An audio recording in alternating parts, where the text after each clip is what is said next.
이 시간에 주님의 말씀 함께 보겠습니다. 예레미야 29장 11절 구약성경 1097쪽에 있습니다. 예레미야 29장 11절 제가 천천히 봉독합니다. 여호와의 말씀이니라. 너희를 향한 나의 생각을 내가 아나니 평안이요 재앙이 아니니라. 너희에게 미래와 희망을 주는 것이니라. 아멘.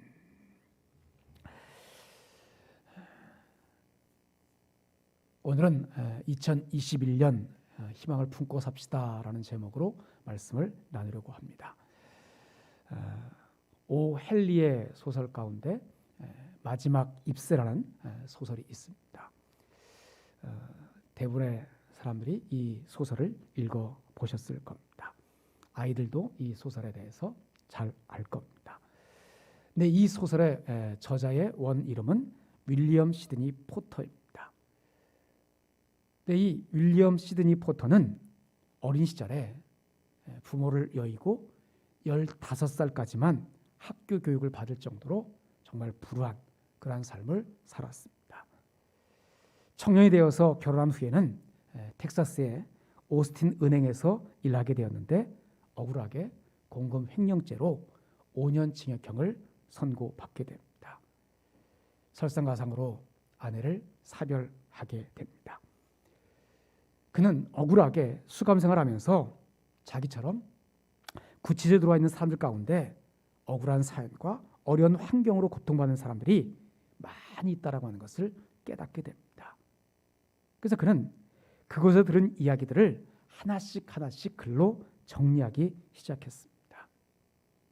절망에 빠져 있는 사람들을 위해서 희망의 이야기를 썼고 어려움에 처한 사람들에게 용기를 주는 글을 썼습니다.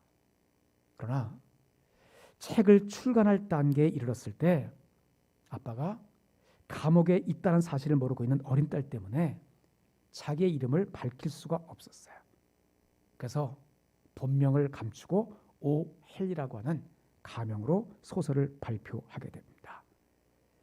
때마침 그의 소설은 극심한 경제난과 암울한 사회 분위기로 절망에 빠져 살아가고 있던 사람들에게 큰 희망을 던져주었습니다. 잠시 마지막 입새라고 하는 소설의 내용을 살펴보려고 합니다. 미국 워싱턴의 가난한 화가촌인 그리니치 빌리지에 살던 화가지망생 찬씨라는 소녀는 의사로부터 절망적인 진단을 받게 되죠. 희귀병이었던 폐렴으로 회생 가능성이 10%밖에 되지 않는다라고 하는 절망적인 진단을 받게 됩니다. 결국 이 어린 잔씨는 병실 침대에 누워서 창가 너머에 있는 옆집 담벼락에 담쟁이 넝쿨에서 하나 둘씩 떨어지고 있는 나뭇잎을 세면서 보내게 됩니다. 어쩌면 마지막 나뭇잎이 떨어지는 순간에 잔씨 자기도 죽게 될 거라는 나약한 마음을 가지게 돼요. 그 어느 밤 밤새도록 비바람이 세차게 몰아칩니다. 근데 그 다음날 아침에 담벼락의 담쟁이 넝쿨에 있는 잎새가 아직도 하나가 떨어지지 않고 남아 있는 거예요. 이튿날 밤에도 역시 비바람이 심하게 불었지만 여전히 그 잎은 떨어지지 않고 잔씨에게 희망을 품게 해줍니다. 떨어지지 않은 마지막 그 잎새 하나가 잔씨에게 삶의 의욕을 갖게끔 희망을 갖게끔 만들어줬어요. 근데 여러분 이 이야기 이면의 이야기가 더 중요합니다. 당시 화가 지망생으로 같은 아파트 살고 있던 슈라고 하는 친구가 있었어요. 이 슈가 자기 아픈 친구 잔씨의 얘기를 이웃집 노인 배어머니라는 선생님에게 들려줍니다. 이 배어머니 선생은 유럽에서 온 이민자였습니다. 그는 화가였고 역사에 남을 그림을 그리는 것이 꿈이었어요. 근데 이제는 너무 늙어서 그런 걸작을 그릴 의욕도 사라진 상태였습니다. 그런 배경에서 신비한 기적이 일어났어요. 잔씨가 자기의 생명처럼 생각하던 담쟁이 나무의 마지막 잎새가 떨어지지 않은 겁니다. 그래서 잔씨의 건강도 차차 회복되어 간 거죠. 그로부터 며칠 후 이웃집 노인 배어문 선생님은 돌아가셨더라는 소식을 듣게 됩니다. 알고 보니 그 노인 이 배어문 선생은 어린 소녀 잔씨의 슬픈 이야기를 들은 그날 밤에 사다리를 타고 올라가서 찬 눈을 맞으면서 비바람을 맞으면서 담벼락 위에다가 담재기 나뭇잎을 그려 넣은 겁니다. 잔씨의 집 창문에서 보면 마지막 잎새가 그대로 붙어 있는 것으로 보였던 것이죠. 그러나 노인 배엄에는 그날 밤 찬바람에 눈을 맞으며 무리하게 작업을 한 탓인지 급성 폐렴으로 세상을 떠나게 됩니다. 노인이 대신 폐렴으로 죽는 그 모습으로 인해서 잔씨는 절망적인 폐렴을 극복하고 살아난 것이라고 할 수 있겠죠. 여러분, 잔씨가 절망의 상황 속에서 그 절망을 극복해내고 살아난 것, 그것은 결국 마지막 잎새, 그 희망을 바라보았기 때문입니다. 그래서 이 마지막 잎새, 이 책의 주제는 어떤 절망에서도 희망을 품고 살아가자는 겁니다. 그래서 오늘 말씀의 제목을 2021년 희망을 품고 삽시다라고 잡아보았습니다. 그래 여러분, 새로운 한 해 2021년 이제 열흘 정도 지났는데 남아있는 355일인가요? 이 남아있는 기간 동안 여전히 희망을 품고 살아갈 수 있기를 간절히 바랍니다. 지난주의 말씀 더 나아지리라 라는 말씀을 또한 가슴에 품으면서 정말 더 나아지게 하실, 올해는 하나님께서 더 나아지게 하실 것을 희망으로 품고 하루하루 승리의 삶을 살아갈 수 있게 되기를 간절히 바랍니다. 그리고 이제 내가 품은 그 희망을 내 주위의 다른 사람들, 절망 가운데 있는 사람들, 힘들어하는 사람들, 그들에게도 심어줄 수 있는 그러한 삶이 되시기를 간절히 바랍니다. 오늘 우리가 다른 사람에게 희망을 품고 살아가는 모습 속에서 다른 사람에게 희망을 줄 수 있다면 얼마나 멋진 인생일까요?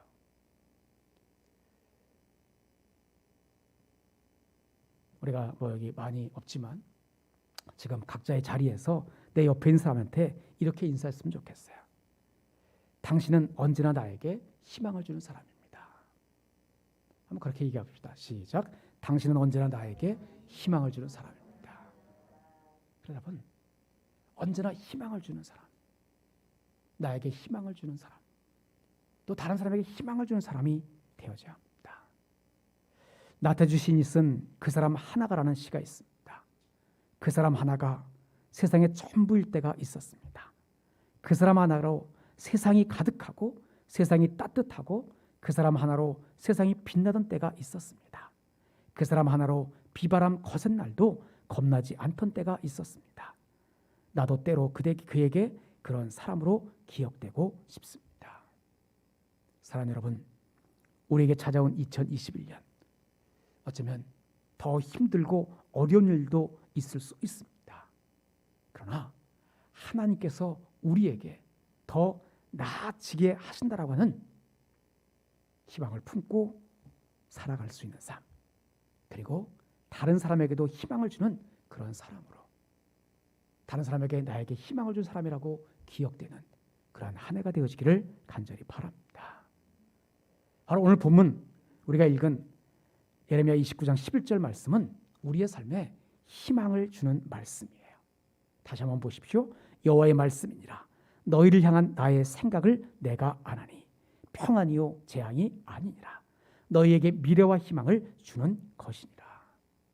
그래 여러분, 2021년을 살아감에 있어서 오늘 본문의 말씀을 믿고 의지하면서 하나님께서 펼쳐주실 미래와 희망을 노래하며 살아가는 삶이 되어지기를 간절히 바랍니다. 미래와 희망, future and hope. 그래요.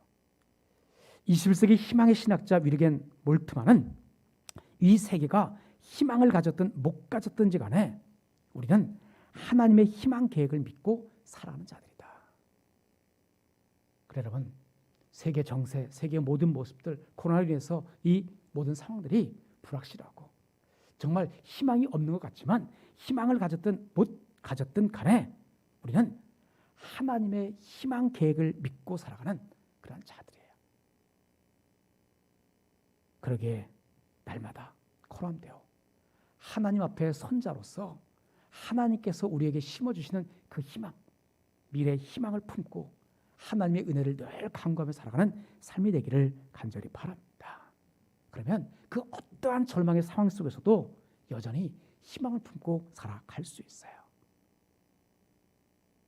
행여나 일이 잘 안 풀리는 분 계십니까? 그냥 이대로 이렇게 살다가 끝날 것 같습니까? 인생을 절대로 속단하지 마십시오. 코로나로 인해서 현실이 어둡다고 절망하지 않기를 간절히 바랍니다. 오늘 우리의 가정 환경이나 회사의 상황이 최악이라고 할지라도 하나님의 선하신 계획을 믿고 오늘을 살아가야만 합니다. 오늘 본문을 다시 한번 보십시오. 우리의 주인 되신 하나님께서 이렇게 말씀하십니다. 너희를 향한 나의 생각을 내가 아나니 평안이요 재앙이 아니니라. 평안이요 재앙이 아니니라. 너희에게 미래와 희망을 주는 것이니라. 하나님께서 우리를 두고 계획하신 일이 있다고 하는 거예요. 그 일은 재앙이 아니래요. 미래에 대한 희망을 주는 것입니다. 그래 여러분, 이를 믿으며 살아갈 때 우리는 여전히 그 어떤 상황 속에서도 희망을 품고 살아갈 수 있어요. 지금 어떤 일이 막혀 있거나 답보 상태에 있습니까? 하나님의 복된 섭리를 믿으면서 하나님께서 나를 통해서 이루어내고자 하시는, 나의 가정과 우리 교회를 통해서 이루고자 하시는 복된 섭리가 진행되고 있음을 믿고 여전히 미래의 희망을 품고 오늘을 살아가는 삶이 되어지기를 간절히 바랍니다. 그 다음에 우리는 무엇을 근거로 해서 희망을 품고 살아야 하느냐? 첫째는 하나님께서 나쁜 것을 좋은 것으로 바꿔주시기 때문이에요. 하나님은 언제나 나쁜 것을 좋은 것으로 바꿔주시는 분입니다. 이를 근거로 희망을 품고 살아가십시오. 오늘 본문 말씀이 바로 그거죠. 오늘 본문을 딱 한마디로 하면 지금 이스라엘 백성들이 어디 있어요? 바벨론 포로로 끌려가 있습니다. 그러나 바벨론 포로로 끌려가서 잠시 고생하지만 그 앞절에 보면 70년 동안 고생할 것이지만 하나님께서 반드시 회복시키시겠다라고 하는 미래 희망, 미래 보장을 말씀해 주고 있어요. 오늘 우리의 삶 속에서도 보면 환상 가운데 하나님을 체험하기도 하지만 때로는 환난 가운데, 어려움 가운데, 시련 가운데 하나님을 더욱 생생하게 체험하는 그러한 경험들이, 간증들이 너무나 많습니다. 성경과 역사에 등장하는 이 믿음의 사람들도 환난 날에 만난 하나님을 찬양하고 있어요. 시편 120편 1절을 한번 보면 한 시인이 이렇게 노래합니다. 내가 환난 중에 여호와께 부르짖었더니 내게 응답하셨도다. 또 시편 46편 1절에서 이렇게 노래합니다. 하나님은 우리의 피난처시요 힘이시니 환난 중에 만날 큰 도움이시라. 그래요. 하나님은 우리의 피난처가 되시고 환난 중에 우리의 힘과 큰 도움이 되시는 분입니다. 지금 코로나로 인해서 자주 내 마음이 울적하고 우울하고 힘이 드십니까? 여호와 하나님의 이름을 부르시기 바랍니다. 그러면 하나님은 그 나쁜 것을 좋은 것으로 바꾸어서 마침내 극적인 승리자가 될 수 있게 하실 겁니다. 이를 믿고 2021년 한 해를 여전히 희망을 품고 살아가는 삶이 되어지기를 간절히 바랍니다. 두 번째는 무엇을 근거로 해서 우리가 희망을 품어야 되느냐? 하나님께서 더 나은 미래로 축복하실 것이기 때문입니다. 그래 여러분, 하나님은 우리가 아무리 암담한 상황 가운데 있다고 할지라도 밝은 미래가 열릴 것이라고 하는 희망으로 살게 하십니다. 그러니 우리는 우리 인생 TV에서 절망의 채널을 꺼야만 합니다. 부정적인 안 된다라고 하는 절망의 TV를 꺼버리고 희망적인 기망의 채널을 고정시켜 놓고서 여전히 희망을 품고 살아가는 삶이 되어져야만 합니다. 저는 한번 말씀드렸는데 캠벨 모건 박사가 1871년 10월에 시카고 대화재 때 가게가 전소된 한 사람의 이야기를 들려줍니다. 화재 다음날 아침에 어떤 분이 잿더미로 변해버린 자기 가게 앞에 이런 글귀를 써 놓았습니다. 저의 아내와 아이들 그리고 희망을 지향한 모든 것이 소실되었습니다. 내일 아침부터 정상 영업합니다. 가게 모든 것들이 다 불에 타서 전소되었는데 여전히 그에겐 희망이 남아 있다라고 하는 그러한 선언입니다. 여러분, 그 당시 시리와 자절에 빠진 사람들에게 이 이야기는 큰 용기를 주는 희망 선언이었습니다. 라틴어 짧은 글에 이런 좋은 글이 있습니다. 스페로 스페라, 스페로 스페라. 숨을 쉬는 한 희망이 있습니다. 숨을 쉬는 한 희망은 있다라고 하는 거예요. 그래 여러분, 하나님은 오늘도 우리가 희망을 품고 살아가기 원하십니다. 라틴어 스페로 스페라는 말처럼 숨을 쉬는 한 우리는 여전히 희망은 있습니다. 우리는 예수님을 믿음으로 하나님의 영이 우리 안에 거한 삶을 살아가는 자들입니다. 바로 우리가 믿는 그 예수님께서도 십자가에 죽으셨다가 사흘 만에 다시 살아나셨어요. 십자가의 죽음, 절망을 정복하셨습니다. 그래서 기독교는 죽었다가도 살아나는 부활신앙을 본질로 합니다.